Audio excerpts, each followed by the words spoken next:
Alors aujourd'hui, un sujet sur la porte et l'épouse. Par quelle porte passe l'épouse de l'agneau? Parmi les 12 portes de la Nouvelle Jérusalem, est-ce qu'il existe une porte qui est spéciale, qui est spécialement destinée à l'épouse? Proverbe, chapitre 8, verset 34. Heureux l'homme qui m'écoute, qui veille chaque jour à mes portes et qui en garde les poteaux. Pétak, en hébreu. Vous allez voir pourquoi par la suite, l'importance de l'hébreu. Ici, nous avons une belle illustration de ce que Jésus disait à ses disciples, qu'il avait trouvé endormis. Et il leur dit, Matthieu 26, 41, « Veillez et priez afin que vous ne tombiez pas dans la tentation. L'esprit est bien disposé, mais la chair est faible. » Eh bien, ceux qui n'écoutent pas le Seigneur sont malheureux. Ceux qui ne veillent pas chaque jour à ses portes et qui ne gardent pas ses poteaux sont malheureux. C'est Dieu, c'est vrai, qui ferme les portes et c'est lui qui les ouvre. Mais c'est à nous, ses disciples, de veiller continuellement sur ces portes et de les garder.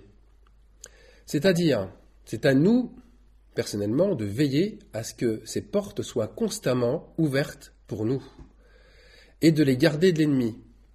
L'ennemi qui veut s'y introduire par le péché, par l'orgueil, par la convoitise, par l'idolâtrie, bref, par la soumission à la chair. Alors revenons aux origines.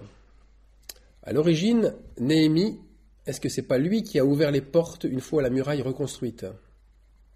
Cet acte de Néhémie témoignait que sans repentance, sans conversion, les portes ne peuvent exercer aucun rôle libérateur.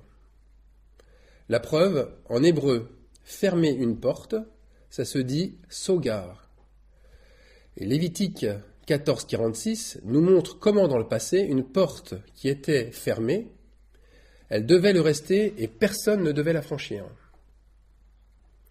Celui qui sera entré dans la maison pendant tout le temps qu'elle était fermée, c'est sogar, sera impur jusqu'au soir. Vous voyez, le péché est là, devant la porte. Il se couche à la porte de celui qui est impur. Une porte fermée pour le Seigneur, c'est un signe aussi de stérilité. C'est un signe d'être abandonné, d'être livré à l'ennemi. Mais la porte que Dieu ouvre, à l'inverse, cette porte, elle se dit différemment en hébreu. En hébreu, c'est pétak. Et le mot d'origine, qui est tiré de pétak, c'est patak. Et paotak signifie ouvrir, rendre fécond, mais aussi graver, comme graver les noms des fils d'Israël. Ça signifie aussi sculpter les chérubins, affranchir, libérer, être délivré, délié. Alors on sait, c'est Jésus la porte. Lorsqu'il dit « je suis la porte », eh bien il dit tout ça. Il dit « patak », ce qui veut dire, il dit « c'est moi qui ouvre, c'est moi qui rend fécond, c'est moi qui vais graver les noms des fils d'Israël, c'est moi qui vais sculpter les chérubins, c'est moi qui te libère, qui t'affranchit, qui te délivre, qui te délie. » Bref, on relit là Ésaïe 61. Donc Jésus, la porte, quand il dit « je suis la porte », si quelqu'un entre par moi, il sera sauvé, il entrera et il sortira. Il y a bien une liberté de mouvement. Et il trouvera des pâturages. Jésus souhaite que ses brebis passent toutes par la même porte que lui. Jean, chapitre 10, nous fournit des indices sur cette porte. En vérité, je vous le dis, celui qui n'entre pas par la porte dans la bergerie, mais qui y monte par ailleurs, est un voleur et un brigand. Alors, quelle est cette porte qui donne directement dans la bergerie? Il y a une porte de la ville de Jérusalem qui doit s'ouvrir en premier, qui s'ouvre en premier. C'est la porte, et ça paraît très contradictoire, c'est la porte qui est la plus exposée à l'ennemi, la porte du nord de Jérusalem. Elle est placée au septentrion, et c'est souvent par là que les ennemis d'Israël attaquaient. On a les exemples des Assyriens, autrefois, les Babyloniens, qui l'ont fait aussi en leur temps. Les prophètes, comme Jérémie, mettaient en garde les habitants d'Israël contre les ennemis. Et il disait, Jérémie, « Je vois une chaudière bouillante du côté du septentrion, Et l'Éternel me dit, c'est du septentrion que la calamité se répandra sur tous les habitants du pays. En plus, c'est elle, la porte du septentrion, qui donnait directement sur le temple. Cette porte est connue sous le nom aujourd'hui de porte d'Hérode. Mais elle se nommait à l'origine la porte des brebis. C'est par là que passent les croyants qui auront reconnu la voix du bon berger. Alors beaucoup de croyants aujourd'hui, qu'ils soient juifs, chrétiens, pensent que le retour de Jésus se fera lorsqu'il franchira lui-même une des portes de Jérusalem. Une porte est restée fermée jusqu'à aujourd'hui. C'est la porte dorée. Beaucoup font donc le pari que le retour du Seigneur se fera par cette même porte, car ils pensent que par cette ouverture, c'était le passage où Jésus, pour la première fois, monté sur le dos d'un ânon, était passé. Alors ils ont raison, c'est vrai, Jésus, venant du mont des Oliviers, est bien passé par cette porte, mais il n'y repassera plus. Pourquoi une telle affirmation ? Parce que deux choses sont certaines. Première chose, il y a une nouvelle terre et un nouveau ciel, donc une nouvelle porte. Et aujourd'hui, la porte orientale, la porte d'Israël, est fermée. La porte dorée de Jérusalem est murée aujourd'hui. Est-ce qu'on n'y voit pas, là, le signe d'un ciel nouveau, le signe d'une nouvelle terre ? Dieu règne ailleurs. Il règne sur un autre peuple. Son trône est bien dans un endroit différent. Lisons Ézéchiel qui témoigne de cela. Ézéchiel, chapitre 44, versets 1 à 2. Il me ramena vers la porte extérieure du sanctuaire, du côté de l'Orient, mais elle était fermée. Et l'Éternel me dit, cette porte sera fermée, elle ne s'ouvrira point, et personne n'y passera, car l'Éternel, le Dieu d'Israël, est entré par là. Elle restera fermée.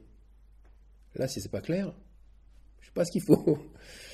La deuxième chose, c'est la suivante, c'est que ce qui indispose le plus l'ennemi, c'est que Dieu se prépare une épouse pour régner avec elle, alors que le diable, lui, il tient en horreur ce partage. Il veut dominer, mais il veut dominer seul. Si bien que lorsque Pierre et Jean arrivent tous deux au temple par la belle porte, pour y guérir le mendiant paralytique, je ne sais pas par quelle pirouette intellectuelle il y a autant de théologiens qui attribuent cette porte à la porte dorée. Le nom de cette porte, le nom de cette nouvelle porte, elle est indiquée au nord, au septentrion. Elle devrait faire réagir les élus. Quel nom porte l'épouse pour le prophète Jérémie ? Sinon, belle. Sion la belle, si jolie, si choyée. Alors, n'est-ce pas les brebis du Seigneur qui passent logiquement par la plus belle porte ? L'époux, qui est notre Père Céleste, il est amoureux de sa bien-aimée, et il compte bien le faire savoir en lui attribuant sa plus belle porte. Néhémie l'avait très bien compris. Il l'avait bien reçu par révélation, puisque c'est d'abord par la porte des brebis que la reconstruction des portes se fit. Néhémie chapitre 3. Eliashib, le souverain sacrificateur, se leva avec ses frères, les sacrificateurs, et ils bâtirent la porte des brebis. Ils la consacrèrent et en posèrent les battants, de la tour de Méa jusqu'à la tour de Hananel. C'est quand même incroyable ici. Est-ce le rôle et la fonction des sacrificateurs de bâtir une porte ? Moi, je crois pas. N'y a-t-il pas d'autres gens pour exercer cette fonction dans le peuple ? Eh bien, cette porte, c'est l'honneur du Seigneur, c'est sa gloire. Et il y emploie, rendez-vous compte, le souverain sacrificateur lui-même et ses frères sacrificateurs, rien que ça. Eliashib, qui signifie en hébreu « Dieu veut restaurer ». Méa, la tour, qui signifie une centaine. Hananel, l'autre tour, qui signifie « Dieu a été miséricordieux ». Alors quand on fait une phrase avec tout cela, on a notre Dieu, avec ses deux tours, qui a restauré par sa grande miséricorde, plus d'100 de cœurs.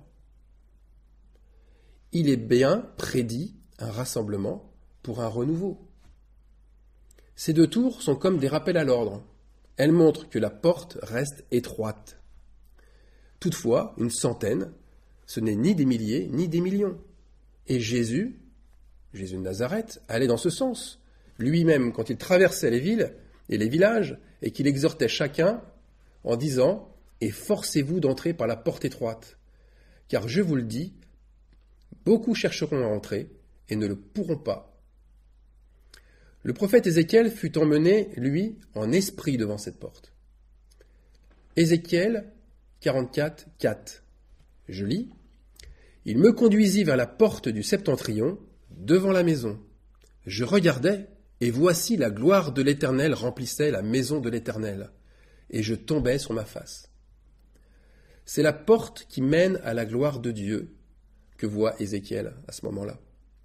Sa vision l'amène à tomber à terre devant tant d'amour manifesté et partagé. Mais, très curieusement, Dieu va insister, d'une manière très forte, sur une chose des plus surprenantes alors. Plutôt que d'embellir la situation, il va au contraire la noircir. Il va noircir, obscurcir la vision extraordinaire d'Ézéchiel. Il va insister sur le côté obscur de cette porte, parce qu'elle a été l'objet d'abomination, parce que des croyants rebelles ont causé la rupture de son alliance, car par cette porte, son sanctuaire a été profané. Alors au verset 9, Dieu montre qui sont ses vrais élus. Des cœurs circoncis, les autres sont appelés étrangers. Vous avez introduit dans mon sanctuaire des étrangers incirconcis de cœur et incirconcis de chair pour profaner ma maison. Alors cette porte, qui doit être remplie de la gloire de l'Éternel, eh bien, elle est complètement en ruine actuellement, car elle appartient à l'ennemi. Dans la ville de Jérusalem en Israël, la porte des brebis aujourd'hui porte le nom d'un ennemi d'Israël, d'un roi romain, Hérode Antipas, un roi qui a fait décapiter Jean le Baptiste. De plus, cette porte romaine, elle s'ouvre aujourd'hui sur le quartier musulman. Elle s'ouvre sur une mosquée, la mosquée d'Al-Aqsa, qui a remplacé l'ancien temple de Salomon. Rien que ça. Cette réalité terrestre, elle montre ce qui se passe spirituellement dans le cœur de l'homme. Ce sont les ténèbres qui y règnent. Alors que faire ? Quoi faire pour reconquérir cette porte ? Moïse, en son temps, il a eu le même problème que le nôtre. Voilà ce que l'Éternel lui a dit. Accrochez-vous bien. Exode, chapitre 32, verset 27. Version Bible Martin. Que chacun mette son épée à son côté. Passez et repassez de porte en porte par le camp, et que chacun de vous tue son frère, son ami et son voisin. C'est Moïse qui parle, là, de la part de Dieu. Waouh ! Est-ce que nous devons tuer notre frère, notre ami, notre voisin ? Bien non, aujourd'hui Jésus nous dirait autre chose. Il nous dirait « Fais sortir le péché de tes portes. Fais sortir le péché de ta maison, de ton corps, de là où tu te trouves. Assainis mes parvis, ôte tes tâches et celles de tes proches. S'ils refusent, fais-les sortir de chez toi. Ou, va-t'en, quitte cette maison. » Car nous sommes encore et toujours dans le temps de la promesse faite à Abraham. Le Dieu d'Abraham a fait une promesse. Quelle est cette promesse ? Alors on en connaît bien sûr la première partie. Ça, elle est nombre de fois dite dans les assemblées. Genèse 22,16. Je te bénirai et je multiplierai ta postérité comme les étoiles du ciel et comme le sable qui est sur le bord de la mer. Ah, on aime cela parce que c'est l'abondance, la multiplication, c'est le peuple qui s'agrandit. Mais la deuxième partie. Et ta postérité possédera la porte de ses ennemis. C'est important aussi celle-là. Cette porte, tant convoitée par l'ennemi, a été reconstruite avec Néhémie. Et Néhémie, un petit rappel, ça signifie le consolateur, donc le Saint-Esprit. Donc dans les évangiles, nous constatons que cette porte a été ouverte aussi une première fois avec Jésus et un ange. Et j'en avais parlé déjà plusieurs fois récemment. Cette porte donne directement sur une colline, la colline de Bethesda, où s'exerçaient régulièrement des délivrances, des miracles, des prodiges, et c'est une eau bouillonnante qu'il y avait dans la piscine. La parole y coulait à flot dans ce lieu, par la révélation.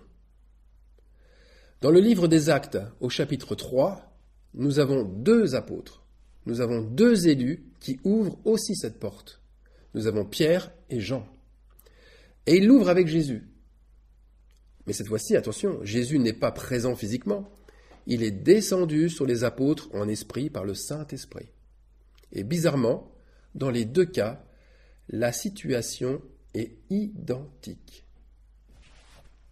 On voit comment elle est identique. Premier point identique. Nous avons affaire à un paralytique de très longue durée. Au temps de Jésus de Nazareth, 38 ans que ce paralytique était handicapé. Avec les apôtres, c'est un paralytique de naissance. Deuxième point, ces 2 handicapés sont complètement dépendants des autres. On les place tous 2 chaque jour aux mêmes endroits, devant la même porte, la porte des brebis. Troisième point, ils ont tous 2 soif de guérison. Et ils l'obtiennent instantanément. Ils obtiennent leur délivrance instantanément. Alors pourquoi ces 3 détails ont-ils autant d'importance ? Eh bien, il faut savoir que sur la déclaration de 2 ou de 3 témoins, la vérité éclate. Ça, c'est une première chose. Ensuite, je crois vraiment que leur témoignage montre ce que l'épouse de l'agneau fera, elle aussi, quand elle franchira la porte des brebis avec son époux. Là, j'insiste encore sur le fait que son époux est en elle. Son époux n'est pas à côté ni devant elle physiquement. C'est bien le Saint-Esprit. Donc, tout a déjà été fait au ciel, et il ne reste plus à ce que cette volonté se fasse elle aussi sur terre, en France, au moment choisi par le Saint-Esprit. Jean chapitre 5 et Actes chapitre 3 vont se réaliser une 3e fois. Maintenant, nous avons vu qu'Eliashib, le souverain sacrificateur, se leva avec ses frères, les sacrificateurs, et ils bâtirent la porte des brebis. Et moi, j'ai une question qui me vient. Mais qui ramena les Lévites de Babylone ? Est-ce que c'est Néhémie ? Les Lévites ne furent pas ramenés de Babylone par Néhémie. Ils furent ramenés de Babylone par Zorobabel. Et Zorobabel, c'est un petit-fils descendant du roi David. Zorobabel est de la tribu de Juda. Et son nom est inscrit dans la généalogie de Matthieu, chapitre 1.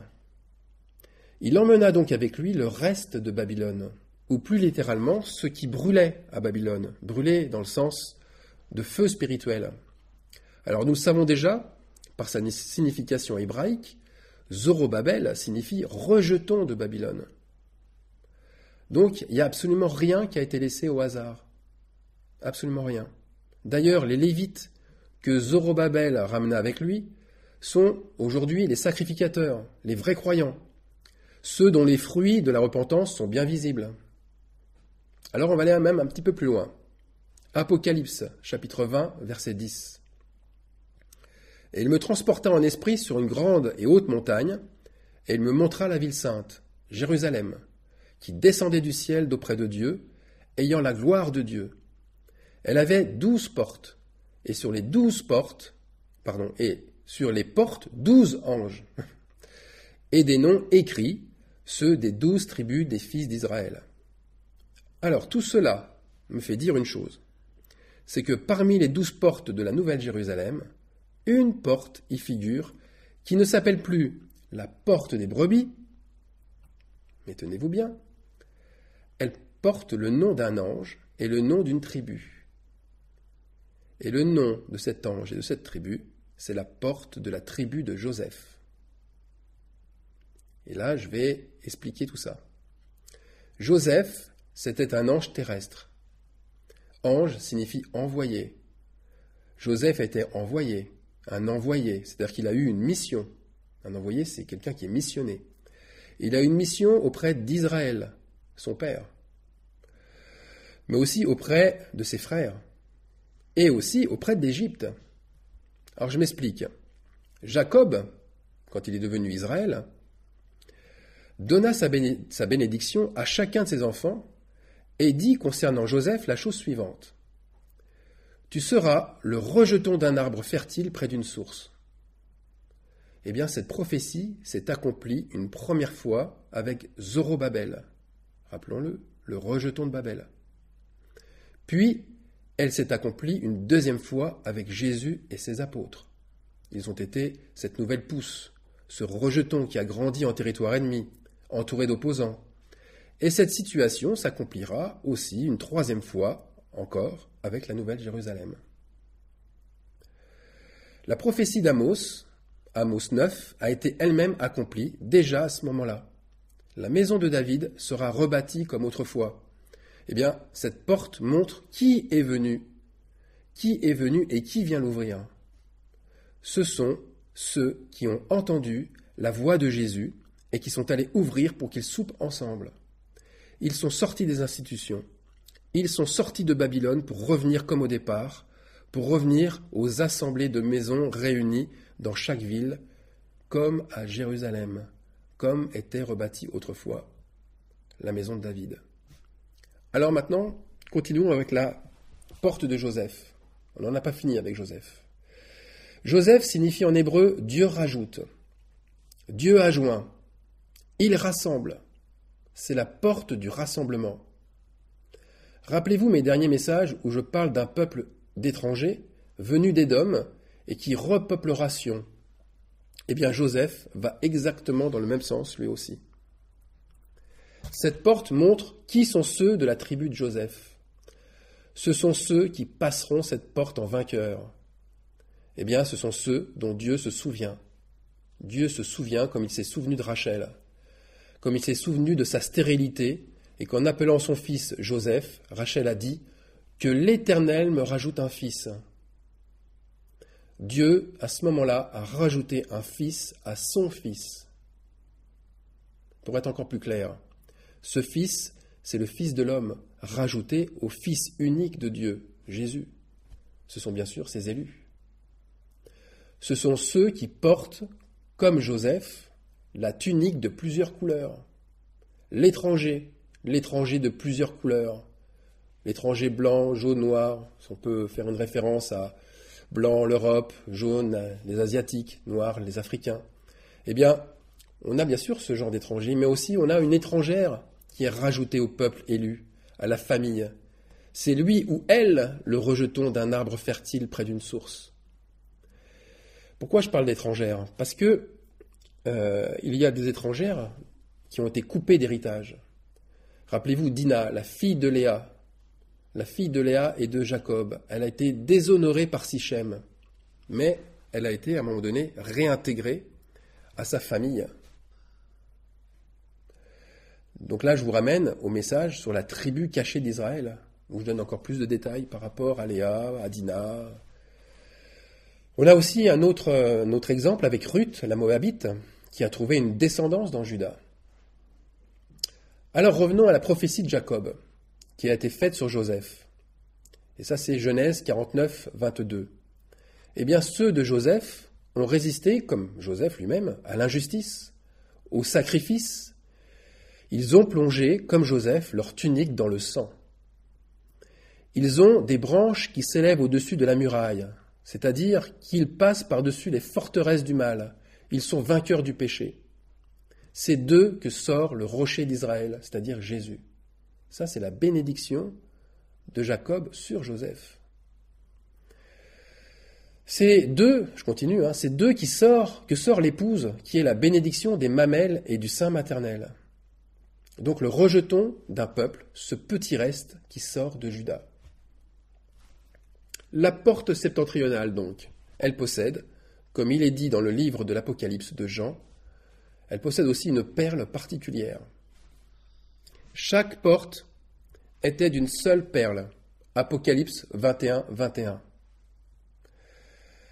Alors attention, la perle adossée à chaque porte, elle montre la valeur du sacrifice. Elle montre aussi la forme de sacrifice des élus. Pour ouvrir cette porte. Ce qui me fait dire que cette porte possède sur elle la pierre du rassemblement. Quelle est cette pierre? C'est l'onyx. L'onyx qui se dit shoham en hébreu. L'onyx, au départ, c'est vrai, ce n'est pas une perle, c'est une pierre précieuse.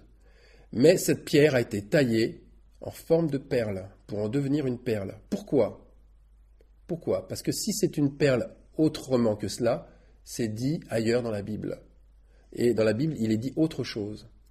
Parce que la porte comme les vêtements du prêtre, était artistement travaillée. L'onyx a servi, et là il faut le dire, à la garniture de l'éphod, c'est-à-dire le vêtement en lin du prêtre. Mais l'onyx a servi aussi à la garniture du vêtement du souverain sacrificateur. La garniture, c'est quoi? C'est quelque chose qui possède plusieurs sens. Renforcer, protéger, embellir. Donc, cette perle, elle renforce, elle protège, elle embellit la porte de Joseph. Votre cœur, bien sûr, c'est comme cette porte, s'il est gardé pur. Ensuite, parce que cette perle d'onyx, elle a été taillée. Elle a été taillée par le sacrifice, elle a été taillée par le renoncement, par l'injustice. Et enfin, parce que l'onyx a la même valeur que l'or pur. Genèse, chapitre 2, verset 12. Et qu'elle a servi autrefois à graver des noms, les noms des enfants des tribus d'Israël. Exode 28, 9. Et tu prendras 2 pierres d'onyx, et tu graveras sur elles les noms des enfants d'Israël. Et tu graveras, je vous rappelle, graver là, ça se dit patak en hébreu, pour dire porte ouverte, la porte qui libère, qui délie. Voilà la perle qui montre la délivrance promise à celles et ceux qui ont exercé le sacrifice. Alors maintenant, les noms des enfants d'Israël. Moi, je crois que sur ces perles figurent gravés les noms des enfants d'Israël, ceux qui constituent des chefs de famille. Et puis aussi, ceux qui figurent cachés, qui ont été rajoutés. Mais il y a des noms qui ne figureront pas. Ce sont tous ceux qui ont été déshérités. Donc cette perle est la matérialisation du petit livre ouvert dans la main de l'ange d'Apocalypse 10, qui une fois avalé, ce livre fut doux comme du miel dans la bouche, mais par contre il fut amer dans le ventre, dans les entrailles. Là aussi, pour en savoir plus, réécoutez ou relisez le message sur l'ange d'Apocalypse 10. Alors on peut se poser la même question que pour Sion. Où se trouve cette porte en France? Est-ce qu'il y a un endroit spécifique qu'on peut la trouver? Maintenant que la France abrite spirituellement la Nouvelle Jérusalem, une porte septentrionale doit, par conséquent, s'ouvrir quelque part. Mais où? Où se trouve la porte de la tribu de Joseph? Alors j'aurais envie de donner la même réponse que pour Sion. Mais c'est Deutéronome 6,4 qui va nous la donner. Écoute Israël, l'Éternel notre Dieu est le seul Éternel. Tu aimeras l'Éternel ton Dieu de tout ton cœur, de toute ton âme et de toute ta force. Premier commandement. Et là, il y a un autre commandement qui suit. Tu écriras ces commandements sur les poteaux de ta maison et sur tes portes. La réponse à cette question est écrite sur les poteaux de ta maison et sur tes portes. En clair, ça signifie dans ton cœur, dans ton âme. Mais en passant cette porte aussi, se trouve rajoutée une terre étrangère, un peuple étranger, car ce peuple fait la joie et le plaisir de notre Dieu. Alors la vie de Joseph, dernier fils de Jacob, il nous montre les poteaux de cette porte. Et les poteaux de cette porte, c'est le caractère du Seigneur. Voilà ce qui figure sur l'encolure de la porte. Eh bien, en tout point, Joseph était celui qui pardonnait les fautes de ses frères. Joseph exerçait la justice en Égypte. Et ce sont ceux aussi qui ont le cœur droit, comme Joseph, pour refuser les faveurs injustes. Joseph aussi savait être reconnaissant pour sa famille, qui l'avait abandonné.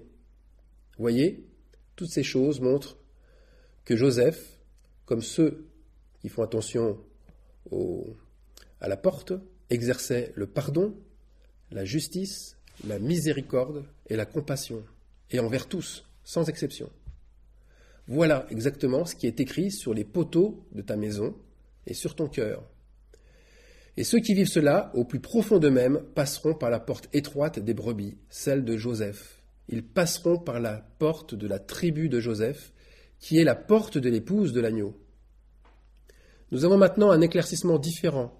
Nous avons maintenant une connaissance beaucoup plus profonde sur le Proverbe, chapitre 8, verset 34, que nous avons lu au départ. « Heureux l'homme qui m'écoute, qui veille chaque jour à mes portes et qui en garde les poteaux. » Poteau, pétac, qui en garde l'ouverture et l'accès libre. Amen.